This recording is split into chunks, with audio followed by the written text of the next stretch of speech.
Halo semuanya, selamat datang di update market hari ini, 1 Februari 2026. Kondisi market saat ini sedang berada dalam fase yang cukup menantang, dengan volatilitas yang mulai meningkat kembali. Kita melihat adanya tarik-menarik antara sentimen makro global dan pergerakan teknikal di beberapa aset utama.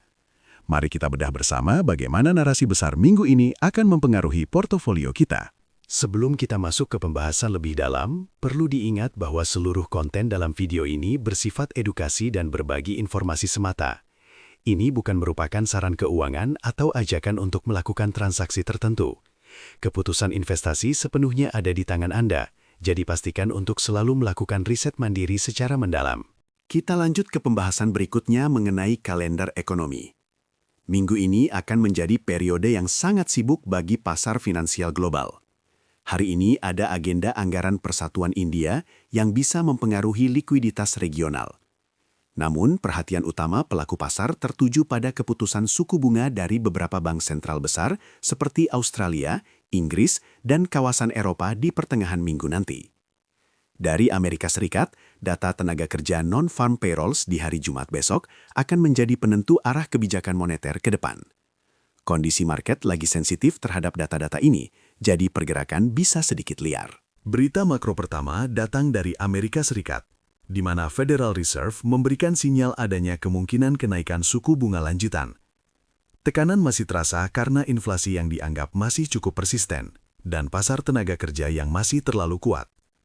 Bagi pasar kripto, sinyal ini cenderung memberikan tekanan jangka pendek, karena meningkatnya biaya pinjaman dan potensi pergeseran aset dari risiko tinggi ke aset yang lebih aman.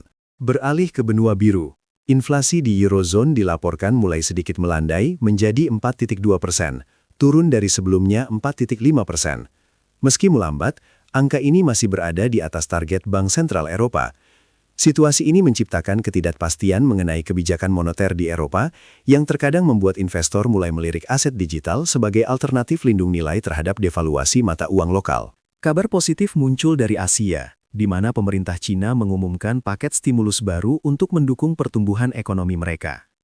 Langkah ini mencakup dukungan finansial ke sektor kunci dan penurunan rasio cadangan bank. Stimulus besar dari ekonomi kedua terbesar di dunia ini biasanya meningkatkan selera risiko secara global, yang bisa menjadi katalis positif bagi pergerakan Bitcoin dan Ethereum jika likuiditas tersebut mulai mengalir ke pasar aset berisiko.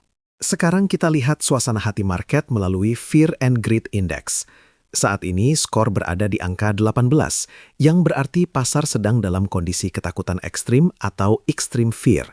Jika kita bandingkan dengan kemarin yang berada di angka 26, terlihat sekali ada penurunan kepercayaan diri yang drastis di kalangan investor seiring dengan harga Bitcoin yang sempat menyentuh area $78.000. Secara historis, fase ketakutan ekstrim seringkali menjadi area di mana volatilitas mencapai puncaknya. Melihat indikator Pi Cycle Top, saat ini kita masih berada jauh dari sinyal lampu kuning.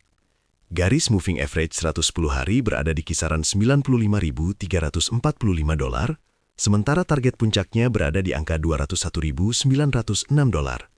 Artinya, secara siklus panjang, ruang pertumbuhan masih sangat terbuka lebar, dan kita belum melihat adanya tanda-tanda overextended yang berbahaya dalam siklus kali ini. Untuk indikator Puel Multiple, saat ini berada di angka 0,75.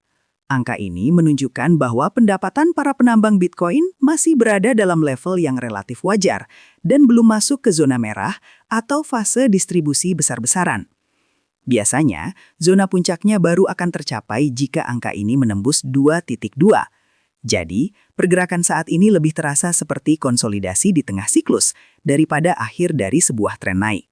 Dari total 30 indikator siklus yang kita pantau, belum ada satupun yang memberikan sinyal jual atau tercapainya puncak siklus. Beberapa yang menarik perhatian adalah Bitcoin AHR 999 yang berada di 0,43, menunjukkan area yang sangat menarik untuk akumulasi jangka panjang.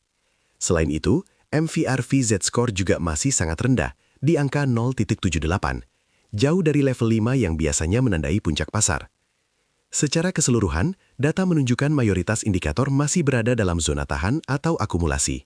Itu dia update market kita untuk hari ini. Sekali lagi, kami tegaskan bahwa seluruh informasi yang disampaikan adalah untuk tujuan edukasi dan tidak boleh dianggap sebagai saran investasi. Tetap bijak dalam mengelola risiko dan selalu gunakan uang dingin dalam setiap transaksi. Sampai jumpa di update berikutnya.